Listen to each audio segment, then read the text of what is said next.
Time impedance લાક્ષણિકતાઓને સ્વચ્છ આકૃતિ સાથે સમજાવો. તો અહીં આકૃતિમાં તમને જોઈ શકાશે કે આ એક ડિસ્ટન્સ રિલે માટેની ટાઈમ, ઓપરેટિંગ ટાઈમ અને ડિસ્ટન્સની એક કેરેક્ટરિસ્ટિક છે.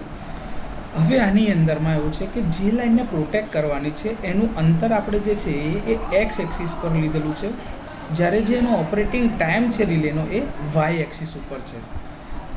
આ કેરેક્ટરિસ્ટિક એટલે કે લાક્ષણિકતા જોઈને એવું થઈ શકે છે કે ભાઈ રિલેનો ઓપરેટિંગ ટાઈમ એટલે કે જે કાર્યકારી સમય જે છે નિર્ધારિત કરેલો એ જ્યારે રિલે ડિઝાઇન કરેલી છે જે અંતર માટે એ એક ચોક્કસ ફિક્સ જ છે. જો તમે જોઈ શકો છો કે આ એક સીધી રેખા છે, એટલે કે એનો સમય દરેક આખી લાઈન ઉપર છેકથી છેક કે ભાઈ 50% પર ફોલ્ટ થાય, 30% પર થાય, 10% પર થાય, 0% પર એટલે કે સ્ટાર્ટિંગ પર બી થઈ જાય કાં તો એન્ડિંગ પર થાય, એનો ટાઈમ ઓફ ઓપરેશન ફિક્સ રહેવાનો છે.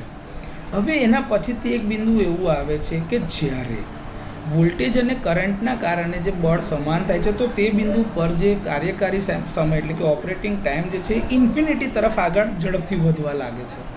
પણ એ કંઈ ચિંતા કરવા જેવું નથી, કારણ કે એ બિંદુ જે છે એ ઓપરેટિંગ જે લાઇનની લિમિટ છે એની બહાર છે. એટલે કે આખી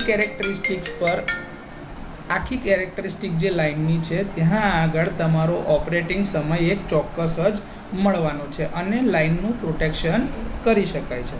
જો પરીક્ષામાં પૂછાય તો તમે સારી રીતે લખી શકશો.